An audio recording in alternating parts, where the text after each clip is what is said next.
Ryan Coogler is a genius when it comes to filmmaking, and today, I'm going to tell you exactly why. This is Wes Clark, the director, with another edition of The Director's Cut. Coogler's film Sinners didn't just give us a masterpiece, it quietly planted the seeds for an entire film universe. Let's just call it the SinnerVerse. Now here's the crazy part. Ryan Coogler has publicly said he never intended to make sequels, but he was smart enough to lock in a deal with Warner Brothers that gave him sole rights to any future sequels or spin-offs. So even without a traditional Sinners 2, he has the blueprint to expand the world in a way to stay true to his word, without just making a bunch of sequels. Let me break it down for you. Film Scenario 1, a gangster epic, Smoke and Stack. We watched him grow up in the Mississippi Delta, fight in a war, and eventually land in Chicago, working for none other than Al Capone himself. It's a full-blown mafia movie, but with subtle hints and eerie foreshadowing of the dark forces that awaits them. And as a bonus, this film could also bring back Haley Steinfeld and Wunmi Musaku, exploring the twins' love stories between Mary, Annie, Smoke, and Stack. Film Scenario 2, a dark vampire thriller, Remmick. Now picture this. Jack O'Connor returns as Remmick in a brutal, atmospheric vampire film set in Dublin, Ireland. We deep dive into his twisted history, tying in the real-world oppression of Irish clans during the 1200s, the forced expansion of Christianity, and the English conquest authorized by Pope Adrian IV. Through Remmick's story, we see a man who has lost everything and made a monstrous choice. Also, this film can connect the indigenous group of slayers that were chasing and hunting down Remmick in the beginning of Sinners. And here's how it can happen. Long before the events of Sinners, Remmick was already a hunted man.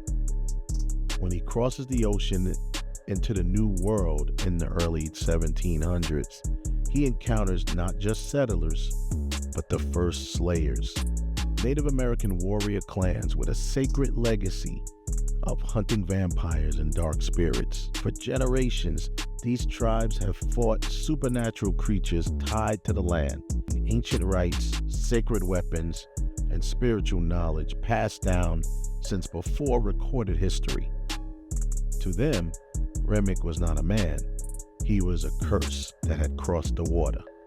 Captured by the descendants of these original slayers, Remmick's fate seemed sealed, but Remmick, a master manipulator himself, uses charm, deceit, and dark magic to seduce one of the captors into setting him free. His escape ignites a blood feud between Remmick and the first slayers, a shadow war waged across the wild of America for centuries. This brings us right to the beginning of Sinners. We now understand the hunters tracking Remmick aren't random. Film Scenario 3, a vampire love story across time, Stack and Mary. What about a decade-spanning Bonnie and Clyde style saga? We follow Stack and Mary, two vampires in love, chronicling their adventures from the 1930s through the 1990s. Each decade, a new city, a new identity, a new fight for survival, with the haunting realization that immortality comes with a price. Here's the wildest twist yet, and this is just my filmmaker mind running wild, so forgive me, Ryan Coogler, if I get a little overzealous, but that's the influence that you've had on me with this film. So, the character of Sammy was inspired by real-life blues legend Robert Johnson, the man who, according to myth, made a deal with the devil at the crossroads to master the guitar. But what if, in the SinnerVerse, Sammy wasn't the victim? He was a vampire hunter. Using his music as a weapon, Sammy's voice could lure mystical creatures out of hiding, just so he can slay them under the moonlight. The old 1932 Dobro Cyclops resonator guitar Sammy plays wasn't just a gift, it was handed down to him by Smoke and Stack, family heirloom originally belonging to their father. But as Sammy digs deeper into the past, he uncovers a chilling truth. The twins' father wasn't just a bluesman, he was a vampire slayer. Restoring the guitar to its original glory, Sammy discovers Its secret design as a dual weapon, a musical instrument that could summon the dark creatures out of hiding along with his voice, and a hidden blade forged to destroy them. Now, Sammy travels the south, playing the blues to lure out the evil and slaying the demons under the cover of song. Meanwhile, across the decades, Stack and Mary, now vampires themselves, are haunted by the stories of a mystery bluesman slaying their kind, never realizing it's Sammy, the man they once called family.